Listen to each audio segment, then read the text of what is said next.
ప్రజాస్వామ్యయుతంగా ఎన్నుకోబడ్డటువంటి ప్రభుత్వం నుండి ప్రజలు ఆశించేది వాళ్ళ జీవితాల్లో వెలుగు, మార్పు, వాళ్ళు ఎదుర్కొంటున్నటువంటి సమస్యలకు పరిష్కారం. రాష్ట్ర ప్రజలందరూ కూడా అంటే శాసనసభ సమావేశాల సందర్భంగా అత్యంత కీలకమైనటువంటి ఘట్టం బడ్జెట్ సమావేశం. గవర్నర్ గారి ప్రసంగం అంటే రాష్ట్రంలో ఉండే 4 కోట్ల పైచులకు ప్రజలు కూడా ఈరోజు గవర్నర్ గారి ద్వారా మా జీవితాల మార్పుకు సంబంధించినటువంటి అనేక గొప్ప దశ దిశ ప్రకటించబడుతుందనేటువంటి ఆశాభావంతో ఉన్నటువంటి ప్రజలకు నిరాశ ఎక్కడ కూడా గడిచిన 1 సంవత్సర కాలంగా కాంగ్రెస్ ప్రభుత్వ హయాంలో అనేక రకాలైనటువంటి ఇబ్బందుల మధ్య ప్రజలు వాళ్ళ జీవితాలను గడుపుతూ ఉన్నారు. ఈ కొనసాగుతున్నటువంటి సమస్యలకు ఎక్కడ కూడా గవర్నర్ గారి ప్రసంగంలో పరిష్కారం కనబడలేదు. ప్రభుత్వం రాసిచ్చినటువంటి దాన్ని యాజ్ ఇట్ ఈస్గా చదవడం ఆనవాయితీ కావచ్చు, కానీ ఇది కాంగ్రెస్ పార్టీ కరపత్రం లాగా ఉన్నది. ఈరోజు తెలంగాణలో ఎక్కడ చూసినా కూడా మాకు సాగునీరు అందడం లేదు, మా పంటలు ఎండిపోతున్నాయి, మాకు పరిష్కారం చూపించండి. గతంలో తెలంగాణ రాష్ట్ర సమితి అధికారంలో ఉన్నప్పుడు ఎండాకాలంలో కూడా మత్తలు దూకినటువంటి పరిస్థితిని చూసినాం. ఈరోజు మళ్ళీ 10 సంవత్సరాల తర్వాత కళ్ళ ముందు పంటలు ఎండిపోతున్నటువంటి దయనీయ స్థితి కొనసాగుతూ ఉంటే గవర్నర్ గారి ప్రసంగంలో ఎక్కడ ఈ రైతులను ఆదుకుంటాం, పంటల దయనీయ పరిస్థితి ఈ విధంగా ఉంది అనేటువంటి మాట ఒక్క చోట కూడా లేదు.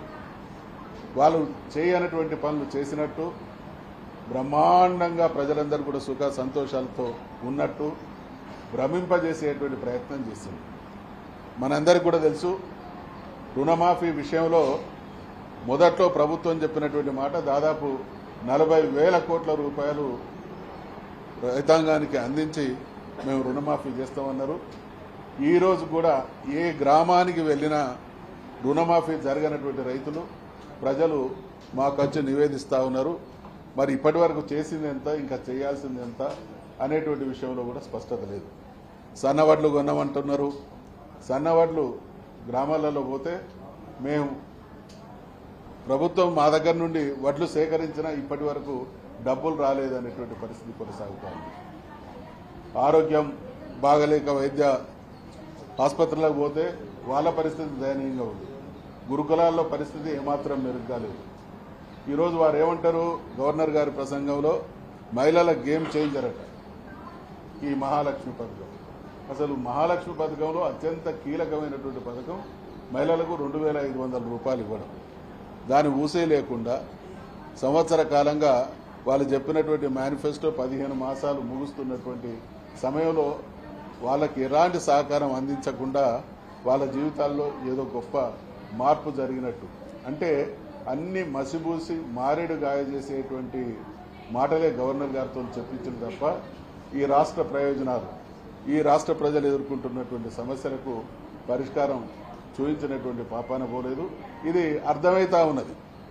వచ్చే సంవత్సర కాలంలో కాంగ్రెస్ ప్రభుత్వ నిర్వాహకం ఏ విధంగా ఉండబోతున్నదో అనడానికి దర్పణం ఈరోజు గవర్నర్ గారి ప్రసంగం. అంటే ఇప్పుడు అర్థం చేసుకోవాలి ప్రజలు కూడా, ఈ ప్రభుత్వం నుండి ఏమి ఆశించినా అది అత్యాశయ అవుతుంది.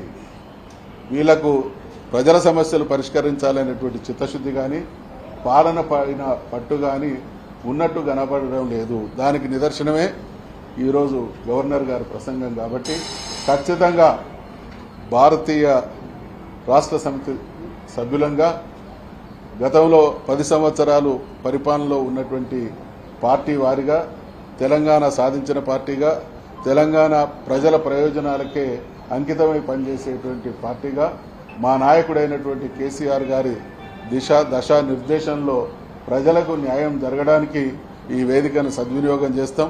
వారు ఏ హామీలైతే ఇచ్చిందో, ఏ రకంగా ఇప్పుడు బొంకుడు మాటల ద్వారా తప్పించుకునేటువంటి ప్రయత్నం చేస్తున్నారో వాటన్నిటిని కూడా నిలదీస్తాం.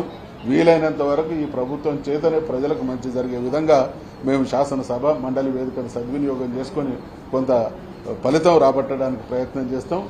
లేని పక్షంలో మాత్రం ప్రభుత్వ నిర్వాహకాన్ని ఎప్పటికప్పుడు ఎండగడుతూనే ఉంటాం.